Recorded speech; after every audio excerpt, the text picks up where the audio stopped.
Assalamualaikum warahmatullahi wabarakatuh. Waalaikumsalam warahmatullahi wabarakatuh.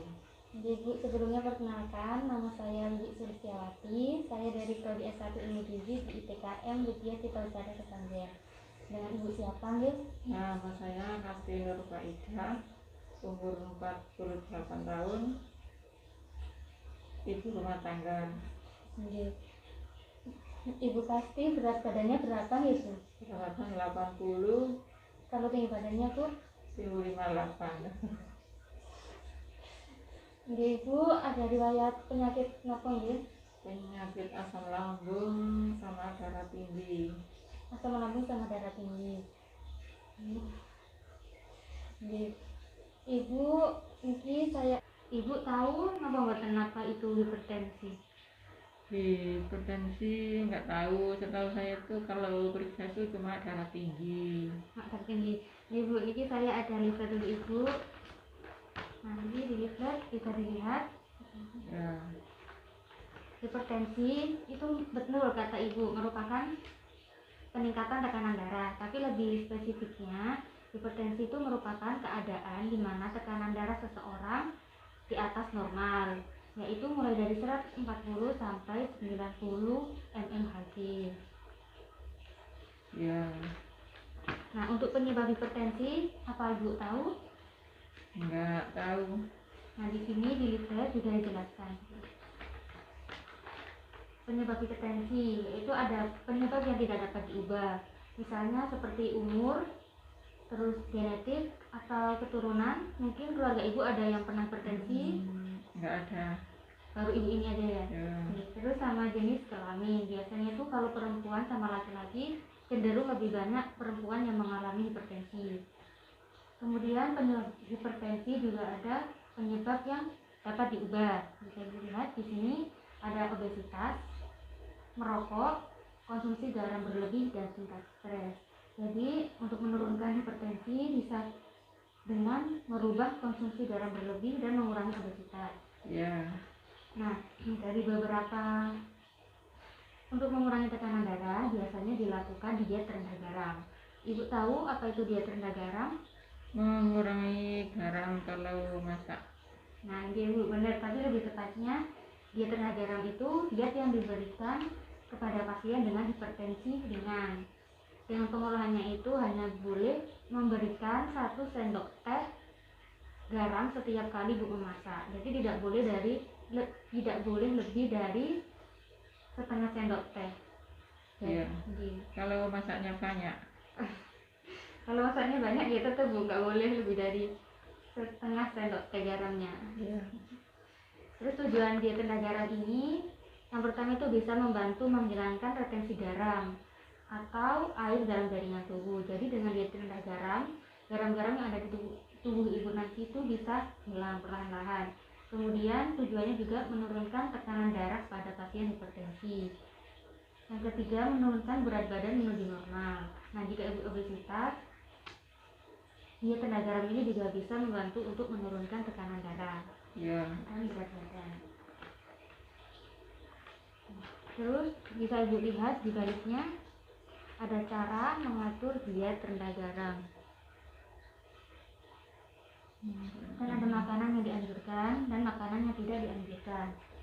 Makanan yang dianjurkan untuk penderita hipertensi sumber karbohidrat seperti beras tumbuk, bisa dari nasi putih, terus kemudian ada beras merah, makaroni, ubi, dan kentang. Itu makanan yang dianjurkan. Kemudian untuk protein hewaninya itu ikan, ayam tanpa kulit, daging, daging tanpa lemak, dan putih telur. Jadi kalau kuning telurnya itu nggak disarankan. Kemudian untuk protein nabatinya ada tempe, tahu. dan kacang-kacangan. Nah, untuk sayur dan buah ini semuanya boleh, tapi yang segar, tidak boleh yang dalam kaleng atau sudah dilarutkan. Iya, Kemudian untuk makanan yang tidak dianjurkan, yaitu makanan yang lemak jenuhnya tinggi Bu, seperti otak, ginjal, paru, minyak kelapa atau gaji. Minyak kelapa ini boleh, tapi dibatasi, nggak boleh banyak-banyak.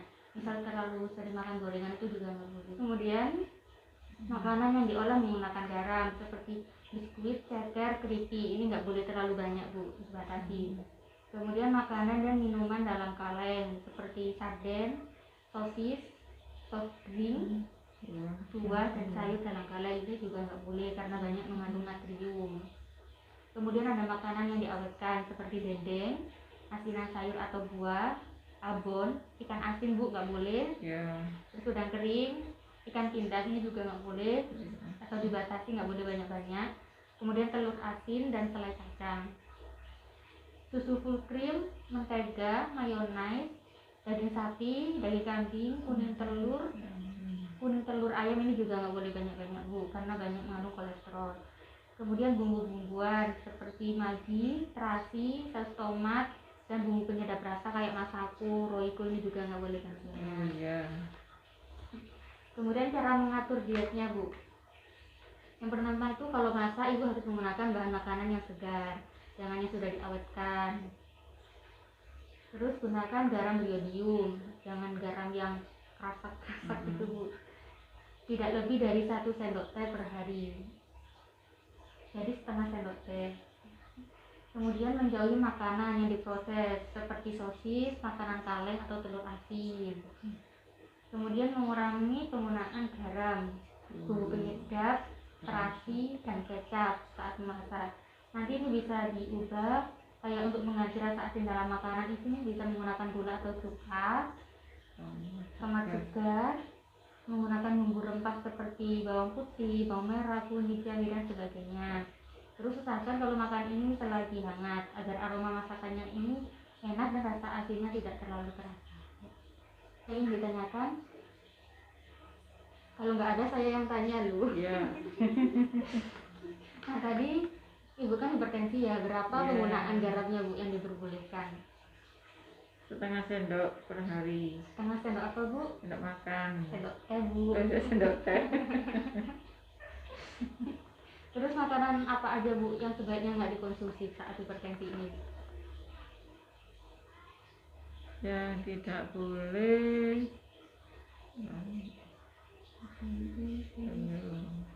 makanan dalam kaleng, sarden, sosis, dendeng, asin. Terus kalau bumbunya tuh bu, kalau yang tidak dianjurkan? Tidak dianjurkan seperti masako, micin, penyedap rasa ya masako ibu ya. Apa ibu sudah paham bu? Insya Allah paham. Kalau begitu apakah ibu bisa merubah perilaku makan ibu dengan tidak menggunakan garam terlalu banyak saat masak, tidak menggunakan bumbu penyedap rasa? Ya. Jadi usahakan kalau masak itu garamnya jangan terlalu banyak bu. Bisa diubah dengan tambahkan gula atau bisa bumbu yang lain. Jadi apakah ibu bisa menerimanya bu? Insya Allah bisa. Dipun kalau begitu saya ucapkan terima kasih kepada Ibu Kasti karena sudah mau mendengarkan konseling saya. Iya, sama-sama. Kalau begitu saya pamit dulu ya Bu. Assalamualaikum. Waalaikumsalam.